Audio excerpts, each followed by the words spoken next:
Ada yang bilang nih, Bro Ya. Timothy sudah sampai di tahap akhir dari kehidupan, yaitu seberapa manfaat Anda untuk orang lain. Karena tujuan hidup itu bukan untuk uang, melainkan seberapa besar dan bermanfaat. Uang itu bukan tujuan ya teman-teman. Uang tuh alat. Ya, gue selalu pakai uang tuh buat alat.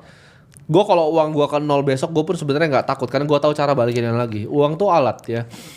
Dan menurut gue kalau cuman digit di nambah ya bro ya, 12 digit terus nambah 13 digit gitu kan, seru, semangat, banyak yang bisa dibeli gitu kan.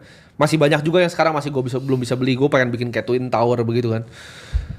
Ya. Tapi ya kita rasa gue dilahirin di sini bukan cuma untuk jadi orang kaya. Itu menurut gue terlalu gampang untuk orang kayak gue. Gue pengen bikin sesuatu ya, ibaratnya kayak dent in humanity. Gue pengen bikin dunia ini sedikit lebih berbeda.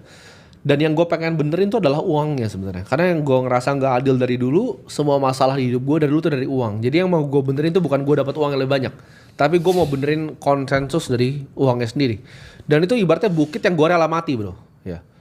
Jadi kalau kalian tanya kenapa gue percaya banget sama Bitcoin, apakah Bitcoin mungkin hancur, ya bisa aja gitu. Gue nggak tahu, gue nggak bisa prediksi masa depan. Tapi Dan ya apapun bisa terjadi di market ya. ya apapun bisa terjadi. Tapi at least untuk sekarang itu yang paling dekat untuk capai visi gue, yaitu uang yang adil untuk semua. Karena gue nggak suka gitu lihat orang tuh diperbudak kayak gue dulu gitu loh. Kayak bapak gue, kayak mak gue dulu diperbudak sama uang. Karena uangnya salah, uangnya ngerusak.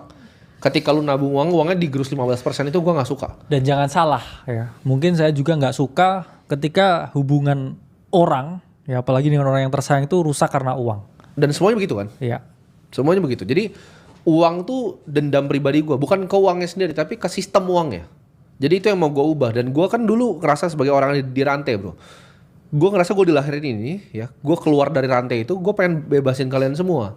Gue nggak pengen kalian dirantai dengan uang yang sama. Karena kalau lu nggak bisa lari di tempat gitu. Lu dirantai lu leher lu. Lu digaji 10 jutaan, terus tahun depan jadi 8,5, terus semua rumah lu naik sama beras lu naik 22%. Itu menurut gue nggak benar. Ya. Menurut gue orang bekerja upahnya itu harus adil, fair, nilainya nggak pernah turun. Upah yang didapatkan dari hasil keringatnya dia harusnya tidak bisa didevaluasi. Dan harusnya cenderung naik kan. Oh harusnya naik kalau Iya bisa. kan? Karena kan kalau kita lihat ya di enterprise apapun kan selalu di doktrin bro dan di dogma ya, para karyawannya, SDM-nya itu tuh melakukan yang terbaik untuk perusahaan. Berarti kan setiap tahun mereka tuh di-challenge dengan kesulitan yang tambah tinggi terus. Iya betul. Berarti kan juga value yang dikasih ke perusahaannya juga harusnya tambah tinggi ke mereka sebagai individu. Karena mereka kan dipecut sama aja. Betul. Buat kerja lebih keras. Betul. Ya rewardnya juga harusnya sama dan juga lebih tinggi kan.